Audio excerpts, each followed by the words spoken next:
तुम लोग बड़ा वोट देने जाने वाले थे वैसे भी, वोट देने थोड़ी जा रहे थे।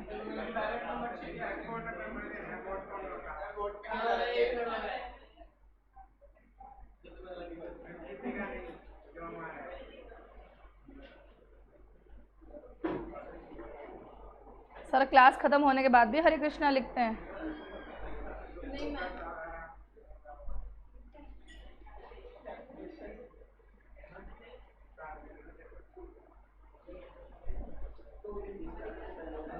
Let's start with SM.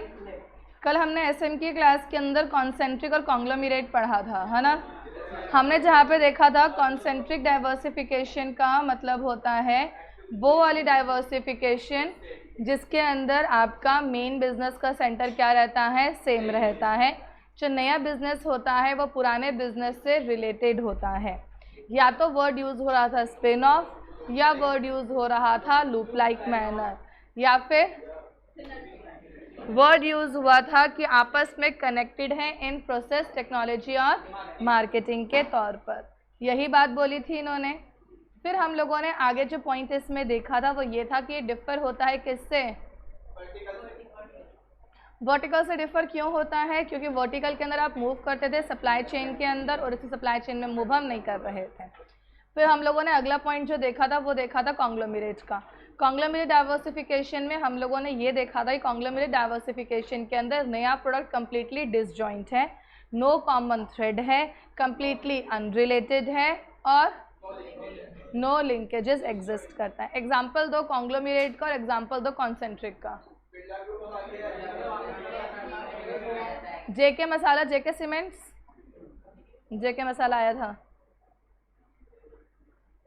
और जेके सीमेंट्स, और कॉन्सेंट्रिक में एलजी हो गया, वर्लपूल हो गया। ये सब एग्जाम्पल, पैनासोनिक हो गया। सब किसके एग्जाम्पल्स हैं हमारे पास में? वर्टिकल का एग्जाम्पल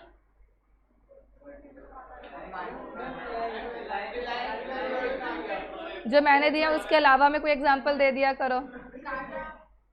वही रट्टा मार के आए पेपर में पूछे तो एमसीसी की पूरी पॉपुलेशन सेम एग्जाम्पल लिख कर आएगी।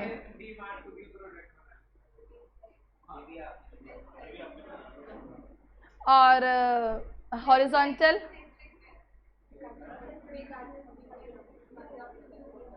जैसे रिलायंस ट्रेंड ने वो तुम्हारा बिग बाजार का वो कौन सा था, एफएफबी करके,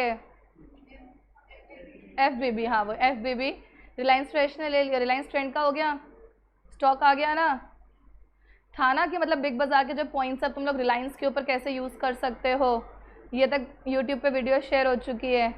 जिनके पास बिग बाजार के पॉइंट्स है वो कैसे रिलायंस के पॉइंट्स में कन्वर्ट करके उनको यूज़ कर सकते हैं।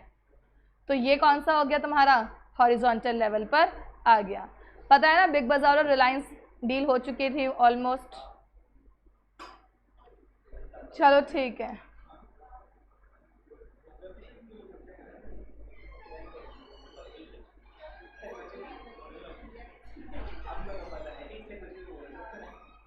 क्या नहीं पता? हाँ मैं भी वही देख रही हूँ, कुछ लिखा होगा इसने, क्या पता।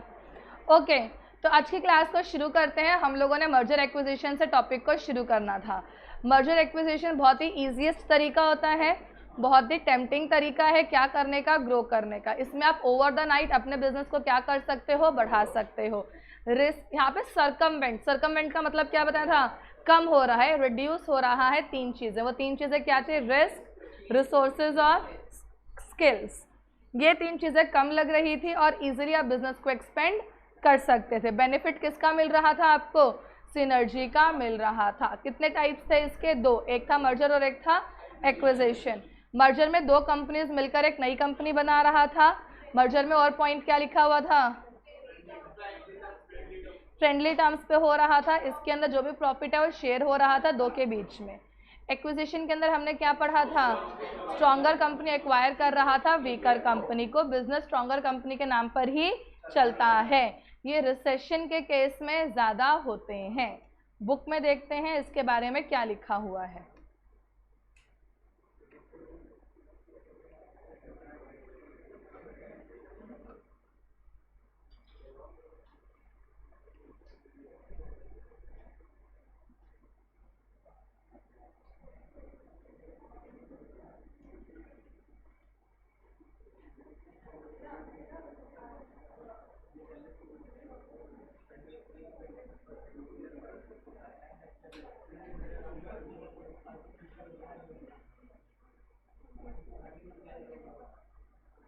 ओके, सेकंड कौन सा था, एक्सटर्नल ग्रोथ स्ट्रेटेजी। जब ऑर्गेनाइजेशन इंटेंड करती है कि उसे ग्रो कैसे होना है इंटरनली और डाइवर्सिफाई करना है, तो हम कौन सा यूज़ करते हैं, अलाइंसेस वगैरह बनाएगी। दो काम थे, किसके साथ में, एक्सटर्नल एजेंसीज के या ऑर्गेनाइजेशन के साथ में। तो उसको हम क्या बोलते हैं, जब organisation instead of growing internally diversify कर रही है by making the alliances. What is alliances, groups बनाना। अलायंस वर्ड सुना है ना आज से पहले,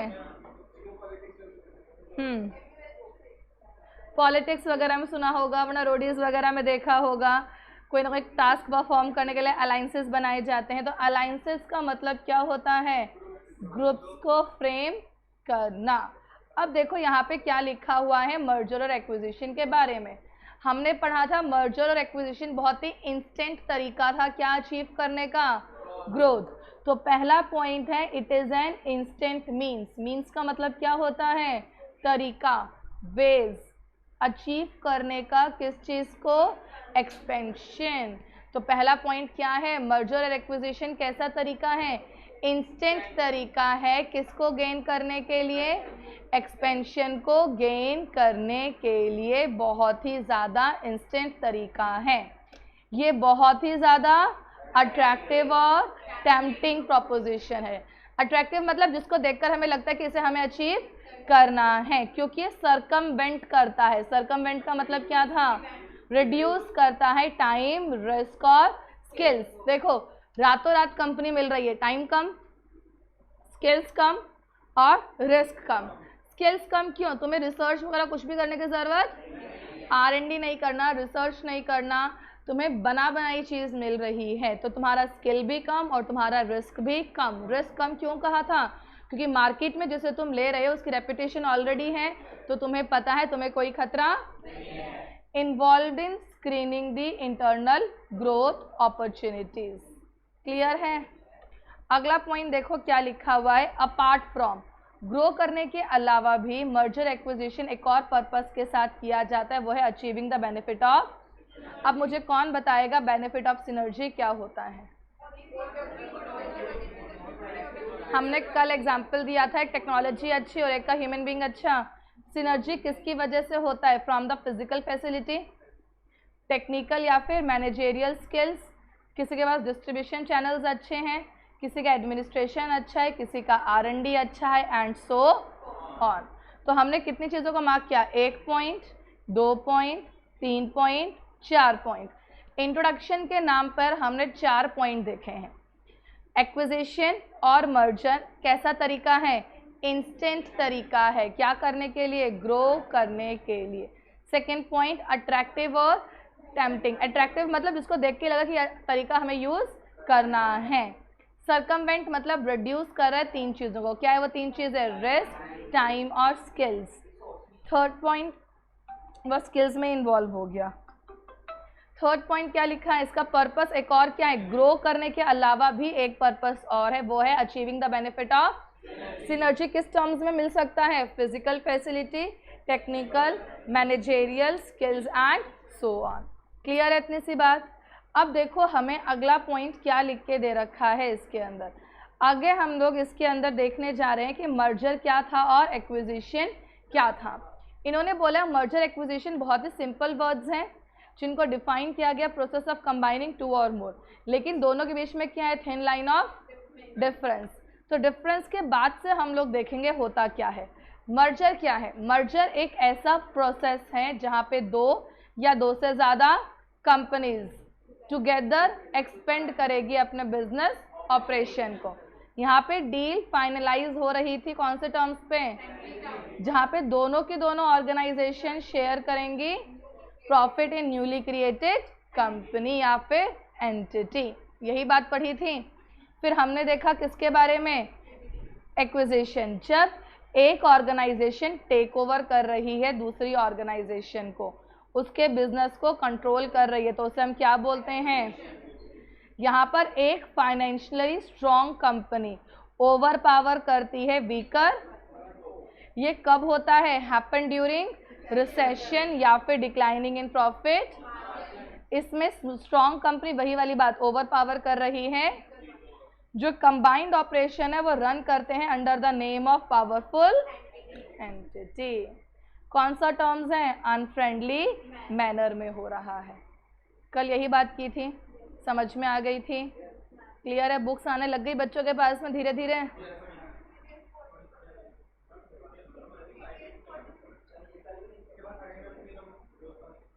उसके पास भी आ गई, अब आ जाएगी एक आधे हफ्ते में सबके पास धीरे धीरे।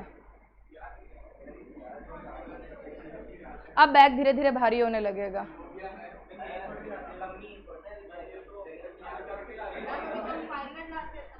Types of merger. अब देखो मर्जर के टाइप्स और टाइप्स ऑफ तुम्हारे डाइवर्सिफिकेशन सेम लिखे हुए हैं। हॉरिजॉन्टल मर्जर, फटाफट से बताओ हॉरिजॉन्टल डाइवर्सिफिकेशन क्या था? सेम लेवल ऑफ बिजनेस पे काम कर रहे थे। सप्लाई चेन तो ऐसे था। अभी हमने कौन सी लाइन बोली? अगर याद ना आए तो लाइन बना के देख लेना, ठीक है? हॉरिजॉन्टल में आप सेम इंडस्ट्री में काम करोगे, मतलब आप मर्ज कर रहे हो तो सेम कॉम्पिटिटर के साथ मर्ज कर रहे हो। इसका मतलब आप इकोनॉमीज ऑफ स्केल को अचीव करोगे अपने ही प्रोडक्ट जैसी चीज़ को क्या करके? मर्ज करके। एग्जाम्पल क्या दे रखा है? कंटेंट चाहो तो वही वाला लिख देना, लेकिन एग्जाम्पल देखो क्या लिखा है। ब्रुक बॉन्ड लिप्टन इंडिया कैसे बनी थी? लिप्टन इंडिया और दोनों ही क्या बनाती हैं? चाय। वर्टिकल मर्जर क्या था? ये वाली लाइन जहाँ पे आपका बिजनेस ये है बैकवर्ड, और बैकवर्ड में क्या करते थे? In entering in the business of input, और फॉरवर्ड में एंटरिंग इन द।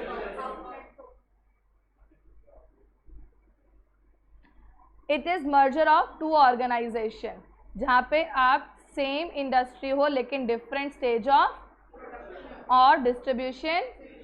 इसमें इंक्रीज करा है सिनर्जी को बाय मर्जिंग विद देम। यहाँ पे हम लोग बैकवर्ड इंटीग्रेशन करते हैं जब आप टेक ओवर करोगे कौन से बिजनेस को, और जब आप फॉरवर्ड इंटीग्रेशन करोगे तो ऑर्गेनाइजेशन डिसाइड करती है बाय करने का किसको? डिस्ट्रीब्यूशन चैनल्स को। यही था backward integration, forward integration. Example नहीं लिखा, फॉर एग्जाम्पल बैकवर्ड इंटीग्रेशन और फॉरवर्ड इंटीग्रेशन। तुम ये एग्जाम्पल लिख कर मत आना, तुम एग्जाम्पल में प्रॉपर एग्जाम्पल लिख कर आना। लिखना चाहो तो लिख सकते हो, एग्जाम्पल तो खुद से भी लिख सकते हो ना। हाँ, पैराग्राफ ही लर्न नहीं हो रहा है, एग्जाम्पल कहाँ से लिखें? होने लगेंगे धीरे धीरे, सब होने लगेंगे। ये तो बहुत सिंपल चैप्टर है।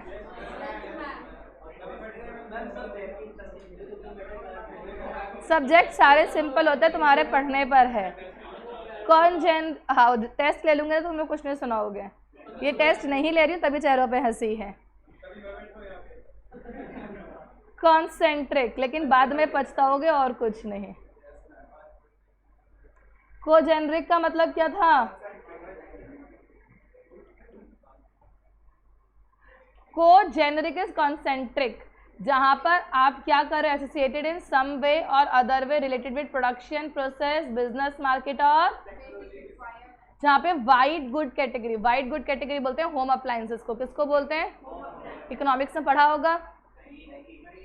इकोनॉमिक्स में गुड्स की कैटेगरी नहीं पढ़ते थे, लग्जरियस गुड। अब बता देती हूँ, वाइट गुड होता है होम अप्लायंसेस की कैटेगरी। जैसे कि अगर कोई रेफ्रिजरेटर बना रहा है, वो डाइवर्सिफाई कर रहा है अपने आप को having another organisation kitchen appliances के अंदर ही। जब आप होम अप्लायंसेस बनाते हो, उस कैटेगरी ऑफ गुड्स को बोलते हैं हम लोग वाइट गुड्स। अगला कौन सा दे रखा है? कॉन्ग्लोमरेट। कॉन्ग्लोमरेट का मतलब बताओ क्या होता है? कंप्लीटली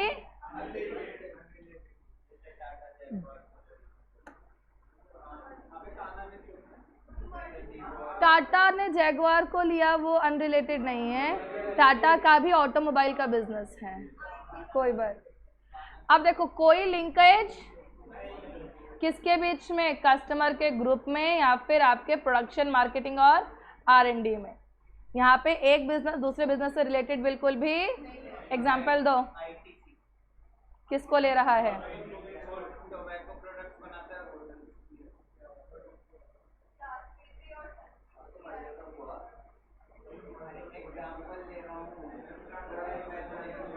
चलो ठीक है, ठीक है। अब हम अगले टॉपिक पे चलते हैं। टॉपिक का नाम है, अब देखो हम लोगों ने क्या क्या कवर कर लिया। चार्ट दिखने में बड़ा था, वैसे है नहीं। हमने बताया था ग्रोथ कितने टाइप्स का था। पहला टाइप कौन सा था?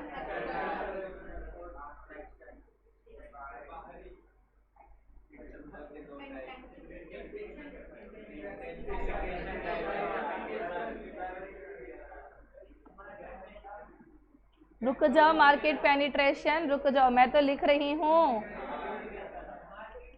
ठीक है, मैं भी ऐसे लिखूंगी।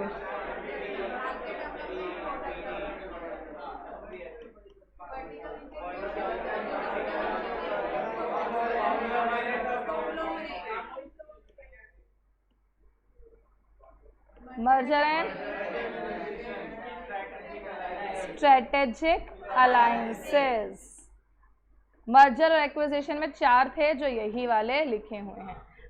क्लियर है? अब अपना एक ही टॉपिक बचा है ग्रोथ के इतने बड़े चार्ट के अंदर, और वह एक ही टॉपिक क्या है? Strategic alliances. What is strategic alliances?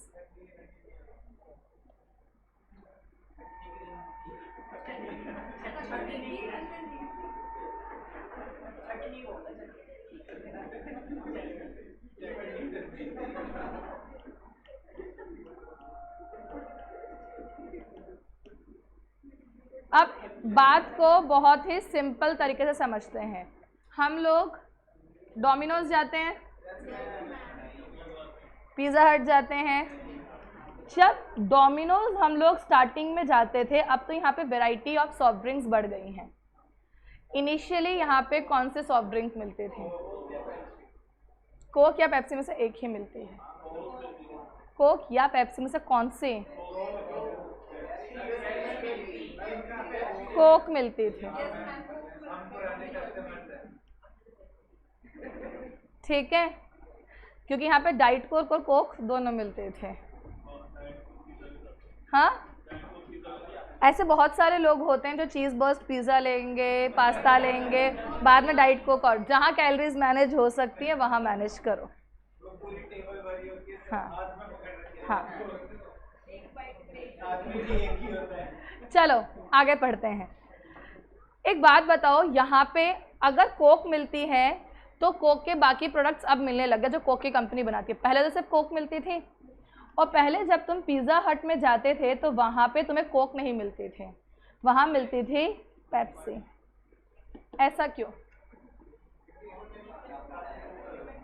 इन्होंने साथ में अलायंस बना रखा है। अलायंस मतलब होता है ग्रुप, पार्टनरशिप। अब एक बात बताओ, क्या मार्केट के अंदर डोमिनोज और कोक की आइडेंटिटी अलग है या एक है? मार्केट में सब इनको अलग अलग जानते हैं, लेकिन मार्केट का वो शेयर कैप्चर करने के लिए जो शेयर ये अपने आप से कभी भी कैप्चर नहीं कर सकते थे। क्या बोला मैंने? मार्केट का वो शेयर कैप्चर करने के लिए जो ये अपने आप से कभी कैप्चर नहीं कर सकते थे, उसके लिए इन्होंने अलायंस बनाया। एग्जाम्पल सुनो, कोक मार्केट में सेल हो रहा है डिपार्टमेंटल स्टोर्स में, आपके रिटेल शॉप्स पे, ग्रॉसरी शॉप्स वगैरह पे हो रहा है। वहाँ पे उसकी सेल इतनी नहीं है क्योंकि मोस्टली सॉफ्ट ड्रिंक की क्रेविंग जो होती है वो जंक फूड के साथ आती है। ऐसा असेंशियल लगता है कि जंक फूड के साथ में कुछ ना कुछ सॉफ्ट ड्रिंक होनी चाहिए। तो यहाँ पर कौन, डोमिनोज के साथ जब इसने अलायंस बनाया तो कोक की सेल्स क्या हो गई। अब तुम बोलोगे डोमिनोज अपना कोई सॉफ्ट ड्रिंक बना लेते तो उसकी सेल्स भी, लेकिन फिर डोमिनोज के पास में फर्दर मार्केट, वो आकर प्रोडक्शन करता, वो प्लांट लगाता, प्रोडक्शन करता, इतना सब कुछ करने के बाद भी वो अपनी सॉफ्ट ड्रिंक को या तो सिर्फ डोमिनोज में सेल कर रहा होता या बाहर बहुत कम, क्योंकि बाहर ऑलरेडी कंपटीशन मार्केट में था, तो कॉस्ट ज़्यादा बेनिफिट कम। इसलिए वो बेनिफिट जो आप खुद से अचीव, उस बेनिफिट को अचीव करने के लिए हम लोग बनाते हैं स्ट्रेटेजिक अलायंस। स्ट्रेटेजिक अलायंस बनाते वक्त हमारा अलायंस सिर्फ शेयरिंग ऑफ प्रॉफिट का है। आपस में ऐसा कोई अलायंस नहीं है कि एंटिटी एक हो रही है। मार्केट में they are separate legal entities जो अपने पार्टनरशिप में सिर्फ एक पर्टिकुलर मोटिव के साथ हैं। मोटिव खत्म, पार्टनरशिप खत्म। हम लोग जब फ्लाइट में भी ट्रैवल करते हैं अगर, तो हमने देखा है कि फ़्लाइट में आपको हर एक ब्रांड की कॉफ़ी नहीं मिलती, आपको एक पर्टिकुलर ब्रांड की ही कॉफ़ी मिलेगी। या आप ऐसे नहीं बोल सकते कि आपको ये ब्रांड चाहिए, वो ब्रांड चाहिए। अगर आप एक कंपनी के किसी भी फ्लाइट में ट्रैवल करो, एक पर्टिकुलर कंपनी की, एक पर्टिकुलर एयरलाइन की किसी भी फ्लाइट में ट्रैवल करो, आपको उसी ब्रांड की कॉफ़ी मिलेगी। वो कोई और ब्रांड का क्यों नहीं सेल कर रहा है, क्योंकि उस ब्रांड के साथ उनका अलायंस है। अब इससे उनकी सेल्स क्या हो गई, इंक्रीज हो गई, और उन्होंने भी एक पर्टिकुलर ब्रांड को क्या कर रखा है, फिक्स कर रखा है। समझ में आई बात। तो ये एग्जाम्पल्स हमें अपने आसपास बहुत सारे देखने को मिलते हैं कि जब भी आप किसी फूड जॉइंट पे जाते हो वहाँ पे ऐसा होता है। बिल्कुल आप इस पॉइंट को और भी देखोगे, जब आप वाव मोमोज वगैरह जाते हो या कहीं पर भी जाते हो तो वहाँ पे आपको पर्टिकुलर टाइप के ही कोल्ड ड्रिंक्स वगैरह मिलेंगे, आपको हर एक टाइप की कोल्ड ड्रिंक वगैरह नहीं मिलती है। ठीक है, जयपुर में नहीं है शायद, जयपुर में क्लियर है। तो जितने बड़े बड़े फूड जॉइंट्स होते हैं ना, वो क्या करते हैं, पर्टिकुलर सॉफ्ट ड्रिंक के साथ में अपना अलायंस बनाकर चलते हैं, और वहाँ पे आपको एक या दो ब्रांड ही मिलेंगे, उससे ज़्यादा, क्योंकि वहाँ पे cold drink selling is not the main business. Main business तो जंक फूड है, वो तो आपको सिर्फ चाहिए क्योंकि वहाँ पे एक नेसेसिटी आ जाती है कि वो चाहिए ही चाहिए, तो वो सेल होगी ही होगी। तो हमने देखा स्ट्रेटेजिक अलायंस एक अलायंस से रिलेशनशिप है एक, दो या दो से ज़्यादा कंपनीज के बीच में, जो रिलेशनशिप में इसलिए आए हैं क्योंकि वो उस एरिया को कवर करना चाहते हैं जो वो खुद से अचीव नहीं कर सकते थे। क्लियर है। मार्केट के अंदर they are having a separate legal identity but they are in partnership to share the common profit.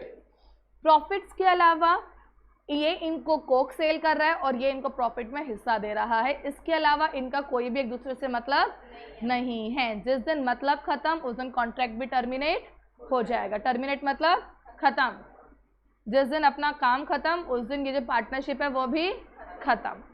समझ में आई बात। स्ट्रेटेजिक अलायंस क्या होता है, एक बार स्ट्रेटेजिक अलायंस की डेफिनेशन देखते हैं बुक में हमें क्या बोली है।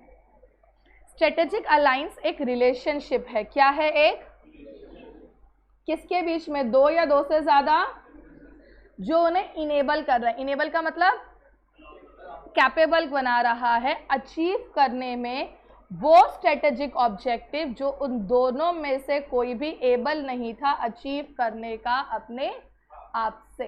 Strategic alliance is a relationship between two और मोर businesses that enable each of them to achieve the strategic objective which neither would be able to achieve on its own. समझ में आया।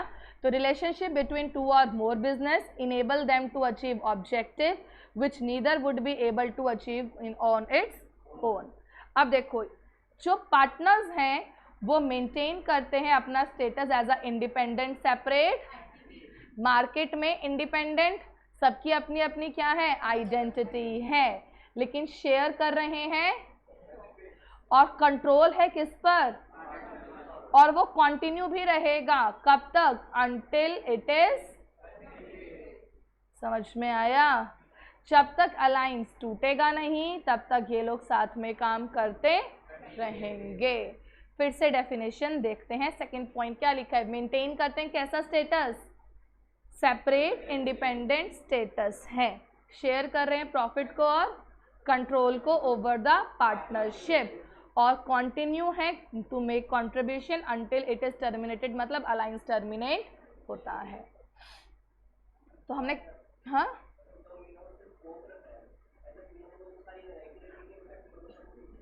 कस्टमर को कोल्ड ड्रिंक की variety से इतना मतलब नहीं है, उनको कोल्ड ड्रिंक चाहिए जंक फूड के साथ। अब वो लोग ड्यू वगैरह रखने लगे हैं थोड़ी बहुत, लेकिन फिर भी आपको डाइट कोक मिलेगी वहाँ पे। ये सब चीज़ें ज़्यादा थी स्टार्टिंग के अंदर। स्टार्टिंग में डोमिनोज में कोक ही मिलती थी। अगर बोलते ना कोल्ड ड्रिंक है, बोलते हाँ कोक है, हाँ दे दो, क्योंकि तुम कोक पीने गए ही नहीं, तुम पिज़्ज़ा खाने गए हो। डोमिनोज ने कोक सेलिंग का, तो अभी तक वो कोक 60 रुपये की मिलती थी अंदर वो कैन छोटी से, जो मार्केट में 35 रुपये की मिल रही थी, क्योंकि प्रॉफिट दोनों को कमाना है उस कोक को सेल करके। जो डोमिनोज में हम लोग डाइट कोक खरीदते हैं उसका रेट ज़्यादा होता है नॉर्मल जो कैन आती है। अब तो रेट नहीं पता, पहले तो 60 रुपये हुआ करते थे।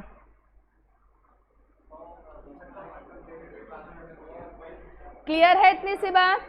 तो स्ट्रेटेजिक अलायंस क्या था फिर से देखते हैं। It is a relationship between two और more entities to achieve the objective which neither would of them would be able to achieve its separate legal entity, sharing common benefit और control over each other until alliance is terminated. Clear? अब देखो इसके कुछ फायदे हैं और कुछ नुकसान हैं। फायदे नुकसान हर जगह होते हैं, पहले एक ही नुकसान है वो देख लेते हैं। ये नुकसान किस किस तरीके, ये डिसएडवांटेज तुमसे ना एमसीक्यू में पूछ सकते हैं। Which of the following is not advantage of strategic alliance? अब देखो कैसे आएगा, ऐसे बोलेंगे ऑर्गेनाइजेशनल, स्ट्रेटेजिक, पॉलिटिकल, शेयरिंग। तो कौन सा एडवांटेज नहीं है? शेयरिंग एडवांटेज नहीं है। या फिर ऐसे तुमसे पूछ सकते हैं, 5 नंबर का क्वेश्चन आता है, क्योंकि explain advantages as well as disadvantage of strategic alliance, क्योंकि हमारे पास एडवांटेज कितने हैं और एक ही क्या है, तो सारा मिला के कितने मार्क्स का हो गया और पूरा टॉपिक भी कवर हो गया। शेयरिंग डिसएडवांटेज क्यों है? इन्होंने बोला है जब भी हम पार्टनरशिप में आते हैं ना, we use to share the things with each other. दिक्कत ज़्यादा नहीं है, दिक्कत तब है जब हमारे ट्रेड सीक्रेट शेयर हो जाते हैं। क्या शेयर हो जाते हैं? ट्रेड सीक्रेट शेयर होने से दिक्कत क्यों है? क्योंकि जब तक कॉन्ट्रैक्ट चल रहा है तब तक सब बढ़िया, जिस दिन कॉन्ट्रैक्ट टूटा, जिस दिन आपस का कॉन्ट्रैक्ट ब्रीच होता है या पार्टनरशिप टूटती है, एक दूसरे की मार्केट में धज्जियां उड़ाने शुरू हो जाते हैं और उस दिन वो ट्रेड सीक्रेट्स भी बचते।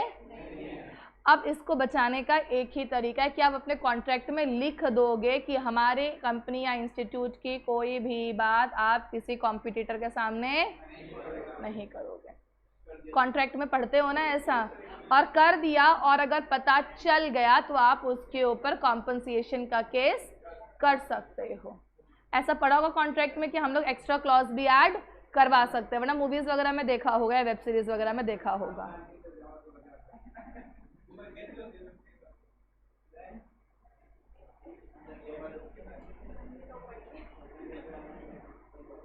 क्लियर है? शेयरिंग का मतलब समझ में आया?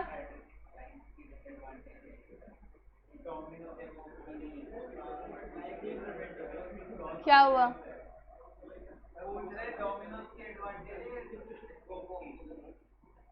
स्ट्रेटेजिक अलायंस पढ़ रहे हैं, किसी भी प्रकार की अलायंस में ये प्रॉब्लम हो सकती है। जैसे कि अगर तुम कोक और डोमिनोज का भी लेते हो, पार्टनरशिप के चलते चलते अगर कोक के ट्रेड सीक्रेट्स या कोई भी ऐसे सीक्रेट इन्फॉर्मेशन डोमिनोज के पास आ जाती है और जिस दिन डोमिनोज और इनका अलायंस ख़राब होता है, तो अगर डोमिनोज किसी दूसरी सॉफ्ट ड्रिंक के साथ पार्टनरशिप में आती है तो शायद वो वहाँ उनके अंदर की बातें बता दें, तो वो दिक्कत रहती है। ये दिक्कत कहीं पर भी हो सकती है। क्या?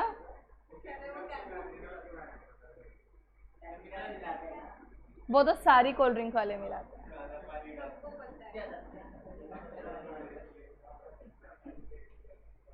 एक्चुअली काला पानी तो क्या है, इसमें शुगर लेवल बहुत हाई होता है, कहने की बात है, it's literally very high,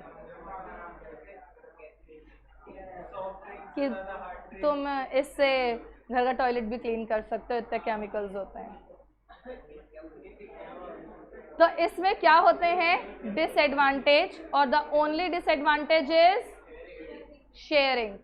sharing के अंदर इन्होंने एक बात लिखी हुई है, स्ट्रेटेजिक अलायंस में आपको क्या करनी पड़ती है, रिसोर्सेज और शेयरिंग ऑफ, अदरवाइज ऑर्गेनाइजेशन में नॉट लाइक टू शेयर। कभी कभी ऐसी नॉलेज और स्किल्स भी शेयर करनी पड़ जाती है जो अदरवाइज कोई भी कंपनी आपस में शेयर करना पसंद, शेयर करना ये नॉलेज और स्किल प्रॉब्लमेटिक होती है अगर वो इन्वॉल्व करता है शेयरिंग ऑफ। इसलिए एग्जीक्यूट करने चाहिए कॉन्ट्रैक्ट ट्रेड सीक्रेट को प्रोटेक्ट करने के लिए। तो हमने क्या बोला, सबसे बड़ा डिसएडवांटेज क्या है, शेयरिंग ऑफ प्रॉफिट और रिसोर्सेज तक तो बात ठीक थी, लेकिन शेयरिंग ऑफ क्या भी हो जाता है, नॉलेज और, जो आप नॉर्मली किसी से शेयर करना पसंद, और यही आपके लिए क्या क्रिएट कर सकता है, प्रॉब्लम क्रिएट कर सकता है। बचने का एक ही तरीका, वो क्या है, एग्रीमेंट बना लो, कॉन्ट्रैक्ट में क्लियरली लिख दो कि हमारे कंपनी का कोई भी इंफॉर्मेशन आप बाहर किसी को नहीं बताओ।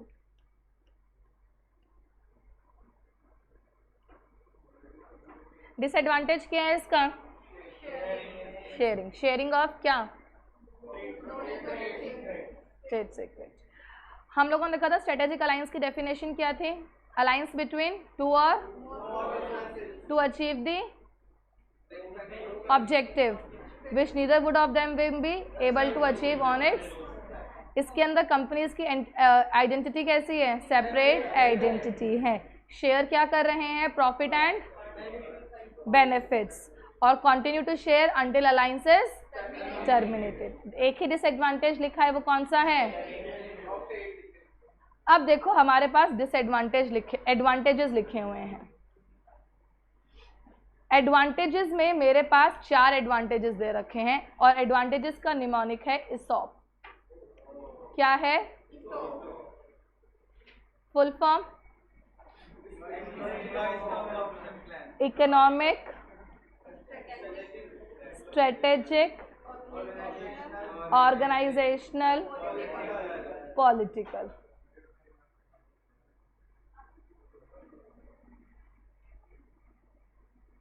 क्या है advantages, ESOP, E stands for, S stands for, O stands for, P stands for political, economic, strategic, organisational and political. Economic का मतलब सस्ता।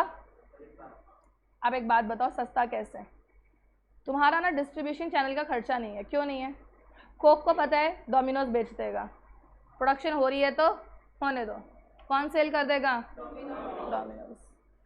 फिर एक और चीज़ के लिए भी इकोनॉमिक है, वो दूसरा है रिस्क कम है, क्योंकि हमारे पास डिस्ट्रीब्यूशन चैनल का खतरा, कॉस्ट भी कम है। नॉर्मल मार्केट में तो बिक ही रहा है, साथ में डोमिनोज भी खरीदे तो प्रोडक्शन ज़्यादा, प्रोडक्शन ज़्यादा तो कॉस्ट पर यूनिट कम। कौन सा टॉपिक था ये,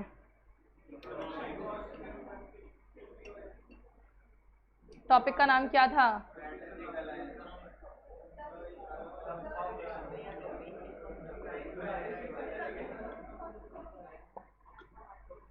चैप्टर कौन सा था,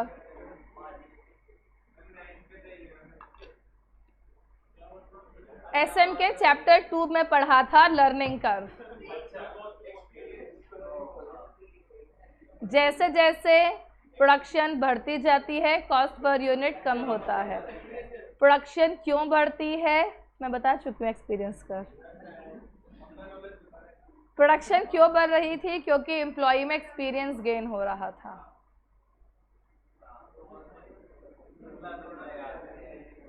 वो तो मुझे दिख गया, 9th class, 11th class, 12th class, सब याद आ गया, बस 9 दिन पुराना याद नहीं आया।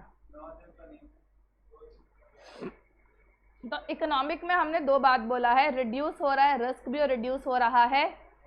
तो इकोनॉमिक में 2 चीज़ कम हो रहे हैं, वो 2 चीज़ क्या है, कॉस्ट और रिस्क। रिस्क ऑफ डिस्ट्रीब्यूशन, कि हमारा गुड कौन खरीदेगा, किसके थ्रू जाएगा, डिस्ट्रीब्यूशन चैनल का रिस्क क्या हो रहा है, कम हो रहा है। कॉस्ट कम हो रही है क्योंकि आपके पास क्या है, इकोनॉमीज ऑफ स्केल की वजह से प्रोडक्शन कितना भी करो कॉस्ट पर यूनिट क्या हो जाएगा, कम हो जाएगा। इकोनॉमिक पॉइंट समझ में आया, क्या बोला है, इकोनॉमिक में क्या हो रहा है, कम। क्या चीज़, दो चीज़ कम हुई है, एक चीज़ कम हुई है कॉस्ट और एक चीज़ कम हुई है risk, risk of distribution and cost, क्योंकि economies of scale, economies of scale क्या बोलता है, जैसे जैसे प्रोडक्शन बढ़ेगा कॉस्ट पर यूनिट कम होगी।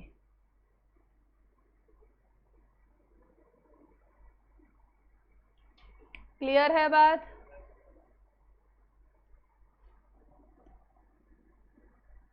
वेरी गुड कोमल, एक्सपीरियंस कर चैप्टर नंबर 2। एक सिर्फ कोमल ही है जिसे याद आया था, उसके अलावा किसी को नहीं। तुमने जो बोला वो यहाँ तक नहीं आया था।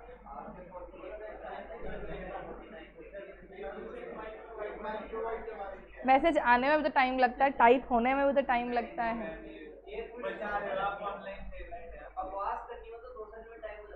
अच्छा,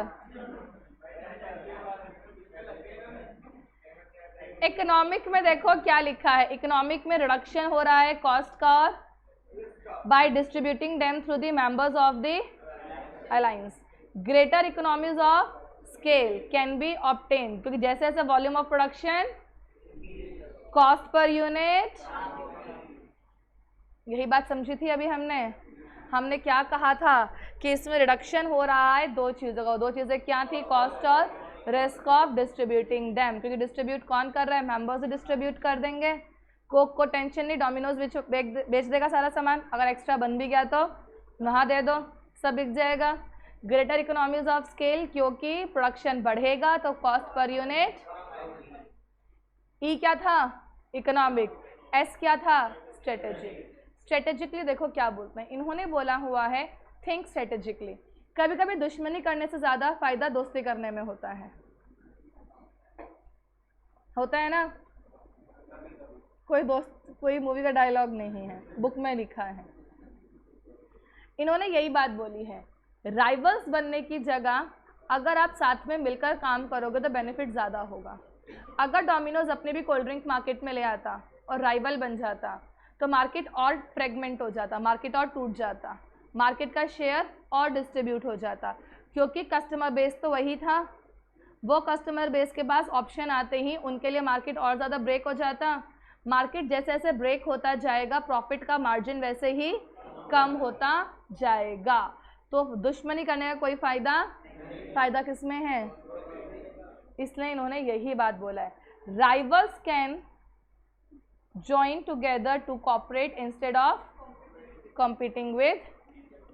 आपस में जो राइवल्स बनने जा रहे हो उसकी जगह हाथ ज्वाइन कर कर क्या बन जाओ, कॉपरेट करो rather than competing with each other. ऐसा क्यों, ऐसा इसलिए क्योंकि आप रिसोर्सेज को शेयर कर पाओगे, आपको एक दूसरे के गुडविल से और ब्रांड से क्या मिलेगा, फ़ायदा मिलेगा। जो फ़ायदा आपको अकेले काम करके, इसको हम बोल सकते हैं बेनिफिट ऑफ सिनर्जी, कल ही सीखा है। स्ट्रेटेजिक अलायंस बहुत यूजफुल है क्योंकि ये क्रिएट करेगा कॉम्पिटिटिव बाय पूलिंग का मतलब होता है शेयरिंग, क्या पूल करते हैं ना, sharing, by pooling of resources and skills. Resources और स्किल्स को आप क्या कर सकते हो, शेयर कर सकते हो, और हेल्प करेगा आपको फ्यूचर बिजनेस अपॉर्चुनिटीज़ को गेन करने में भी। तो हमने क्या बात बोली कि राइवल्स को स्ट्रेटेजिकली सोचो, राइवल्स बनने की जगह क्या करो, आपस में कॉपरेट। तो कॉपरेट करो इंस्टेड ऑफ कॉम्पीटिंग, ज़्यादा यूजफुल है क्योंकि क्रिएट करवाएगा competitive advantage by sharing of resources and, और हेल्प करेगा ऑब्टेन करने में फ्यूचर और बिजनेस अपॉर्चुनिटीज़। तो हमने इसमें कौन सी बात देखी, स्ट्रेटेजिक में बोला है आपको क्या करना चाहिए, आपको करना चाहिए कोऑपरेट। इंस्टेड ऑफ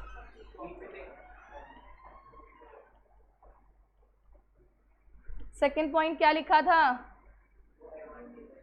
आपको ये क्या प्रोवाइड करवाएगा, कॉम्पिटिटिव एडवांटेज। एडवांटेज कैसे मिल रहा था, sharing of resource and skills, resources and skills की शेयरिंग कर रहे थे। साथ में आपको क्या भी बता रहा था, फ्यूचर की अपॉर्चुनिटीज।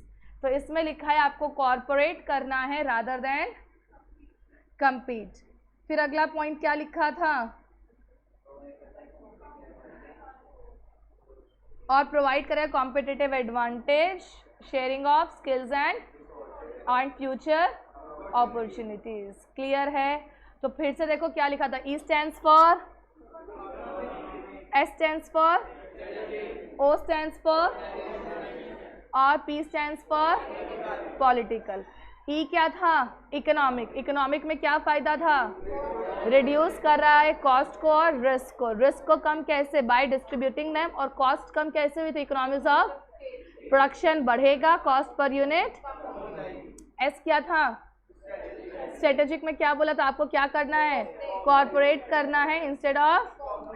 तो ये प्रोवाइड करवाएगा कॉम्पिटिटिव एडवांटेज क्यों, क्योंकि आप शेयर कर रहे हो रिसोर्सेज को और फ्यूचर अपॉर्चुनिटीज अच्छी मिल रही है। फिर एक पॉइंट लिखा है कौन सा, ऑर्गेनाइजेशनल।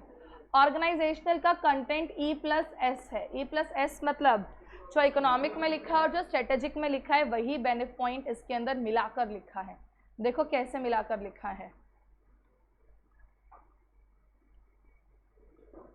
क्या लिखा है, स्ट्रेटेजिक अलायंस लर्न करवाता है नेसेसरी स्किल्स को और ऑब्टेन करवाता है कैपेबिलिटीज को from the strategic partner. Sharing कर रहे थे स्किल्स की, रिसोर्सेज की। स्ट्रेटेजिक पार्टनर आपकी एनहेंस करवाता है कैपेसिटी, प्रोडक्शन बढ़वा रहा है आपकी और आपको प्रोवाइड कर रहा है डिस्ट्रीब्यूशन। रिस्क खत्म हो गया, डिस्ट्रीब्यूशन चैनल मिल रहा है आपको। और यहाँ पे ये आप स्ट्रेटेजिक पार्टनर प्रोवाइड करता है good complement, thereby creating the. अभी हमने यही बातें तो पढ़ी है, समझ में आ गई। तो हमने E क्या लिखा था, O क्या लिखा है और S। इकोनॉमिक का मतलब क्या था, दो चीज कम थी, कॉस्ट और रिस्क कम था, डिस्ट्रीब्यूट करने का कॉस्ट कम है क्योंकि इकोनॉमीज ऑफ स्केल है, प्रोडक्शन ज़्यादा कॉस्ट कम। स्ट्रेटेजिक में बोला था कॉर्पोरेट रादर देन कॉम्पीटिंग। क्या प्रोवाइड करेगा, competitive by pooling of resources and skills and provide करता है फ्यूचर की अपॉर्चुनिटी। फिर O के अंदर दोनों का कंटेंट मिक्स करके लिख देना, ठीक है। लास्ट कौन सा बच गया, पॉलिटिकल। यहाँ पे पॉलिटिकल का मतलब दो तरीके से है, ठीक है। पहला तरीका समझो क्या है, मान के चलो कोई इंडियन ब्रांड है, अगर कोई इंडियन ब्रांड किसी फॉरेन ब्रांड के साथ अलायंस बना लेता है तो बिना ज़्यादा मेहनत करे फॉरेन की मार्केट में उसे अच्छी रेपुटेशन मिल जाएगी क्योंकि वो फॉरेन के ब्रांड के साथ बिक रहा है। तो धीरे धीरे फॉरेनर्स उसको लेने लग जाएंगे। जैसे हमें फ़र्क नहीं पड़ता कि कौन सी कोल्ड ड्रिंक पी रहे हैं जंक फूड के साथ में, वैसे शायद उन्हें भी फ़र्क ना पड़े पर धीरे धीरे क्वालिटी से इफ़ेक्ट पड़ने लग जाएगा। तो पॉलिटिकल का मतलब यही होता है कि कभी कभी लोकल फॉरेन मार्केट के अंदर आपको ईजिली एंट्री मिल जाती है, क्लियर, और किसी भी तरीके का बैरियर आपके ऊपर। दूसरी बात क्या लिखी है, इन्होंने बोला है अगर आपके पॉलिटिकल अलायंसेस हैं तो मार्केट में आपकी रेपुटेशन भी अच्छी है। एक पॉलिटिकल तो बाउंड्री के लिए लिखा है, पॉलिटिकल बाउंड्रीज होती है ना, दूसरा पॉलिटिकल लिखा है पॉलिटिकल पार्टीज के लिए। चाचा विधायक है हमारे, एक इमेज बिल्डिंग अलग हो गई अचानक से ही। अगला पॉइंट यही है, forming strategic alliance with politically influential, help करता है इंप्रूव करने में अपनी खुद की। बात समझ में आई। अगर किसी प्रोडक्ट के साथ में कोई अच्छा पॉलिटिकल इन्फ्लुएंस लग जाता है या किसी प्रोडक्ट के साथ में कोई सेलिब्रिटी का इन्फ्लुएंस भी आ जाता है तो ऑटोमेटिकली प्रोडक्ट के प्राइस ट्रिपल हो जाते हैं। बीइंग ह्यूमन कहने के लिए चैरिटेबल ट्रस्ट, लेकिन उनके कपड़े के रेट बहुत ज़्यादा हो जाते हैं। एक नॉर्मल सी टी शर्ट भी 5-6 हज़ार से कम की नहीं मिलती। 11,500 की, कहने में क्या, समझ में आई बात? क्यों? क्योंकि सलमान खान का ब्रांड है और यहाँ से होने वाले पैसे सलमान खान चैरिटी में देता है। वो चैरिटी पता नहीं कौन से अंडरग्राउंड में जाती है। तो वो इन्फ्लुएंस अलग है, पॉलिटिकली नहीं, मतलब किसी ना किसी तरीके का इन्फ्लुएंस हो गया। क्लियर है? कैंची से कट होता है, धागे की मजबूती खत्म।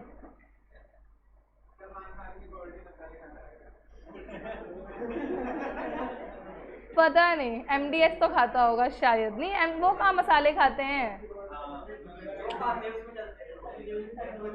उनका अलग ही सिस्टम होता है। तुमने वो नहीं सुना था क्या कि विराट कोहली जो पानी की एक बोतल भी पीता है, वो छोटी छोटी, वो कम से कम 1 लाख तक के आसपास की एक बोतल है, वो इतनी भी, अच्छा जितनी भी, अब 20-20 हज़ार की होती है, जितनी की भी होती होगी एक बोतल, और वो सारा खर्चा पता कौन उठाता है? BCCI।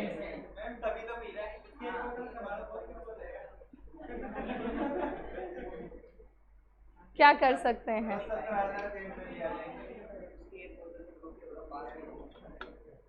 रजिस्ट्रेशन हो जाएगा, एग्जामिनेशन फीस भी भर जाएगी।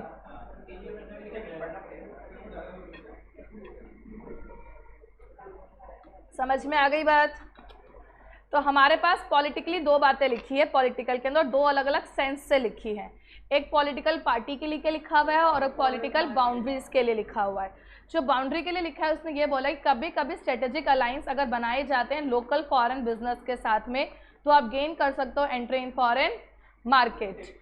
और दूसरा अलायंस लिखा हुआ है, अगर आप फॉर्म करते हो अलायंस विद पॉलिटिकली इन्फ्लुएंशियल, तो ये इम्प्रूव करेगा तुम्हारा खुद का इन्फ्लुएंस और पोजीशन में। समझ में आई बात? तो हमारे पास एडवांटेजेस फटाफट से बताओ क्या थे। ESOP, E stands for, S stands for, O stands for, P stands for। Economic में 2 बातें लिखी थी, रिड्यूस करेगा कॉस्ट को और रिड्यूस करेगा रिस्क को ऑफ डिस्ट्रीब्यूटिंग देम। स्ट्रेटेजिक में लिखा था कॉर्पोरेट इंस्टेड ऑफ कॉम्पीट, क्या प्रोवाइड करवा था? Competitive advantage by pooling of resources and skills, आपको साथ में फ्यूचर का बेनिफिट भी दे रहा था। ओ के अंदर तो E प्लस और P में 2 तरीके के पॉलिटिकल, फॉर्म करो alliance with local foreign business, foreign market में एंट्री मिलेगी, और अलायंस बनाओ पॉलिटिकल पार्टीज के साथ में, खुद का इन्फ्लुएंस और पोजीशन भी अच्छी हो जाएगी। एक ही डिसएडवांटेज था, कौन सा? Sharing of trade secrets. अगर तुमसे स्ट्रेटेजिक अलायंस के एग्जाम्पल पूछ लिया जाए तो डोमिनोज और किसी भी एक फ्लाइट की कंपनी का नाम और वहां पे सेल होने वाली कोल्ड ड्रिंक का नाम लिख देना। क्लियर है? ये तुम्हारा होमवर्क है, तो मुझे बता करके बताओगे कौन सी फ्लाइट में कौन सी कोल्ड ड्रिंक सेल होती है, ताकि एग्जाम्पल हमारा प्रिपेयर हो जाए। एयर इंडिया में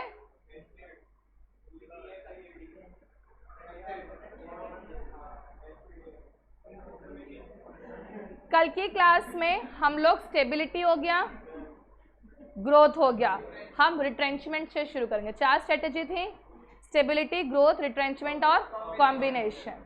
चैप्टर ज़्यादा नहीं बचा अब हमारा, कल की छुट्टी नहीं है, तुझे अब पता चला है? मैंने तो छुट्टी का मैसेज और कैंसिल का मैसेज एक साथ ही पढ़ा था। कुछ खुशी मिली ही नहीं थी, ऐसे मिलते ही खत्म हो गई थी।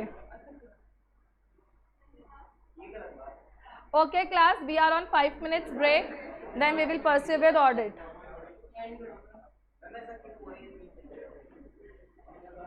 पता नहीं मुझे छुट्टी क्यों थी, मेरे को तो ये भी इलेक्शंस थे, फिर शायद तुम लोग जाते नहीं हो ना कॉलेज।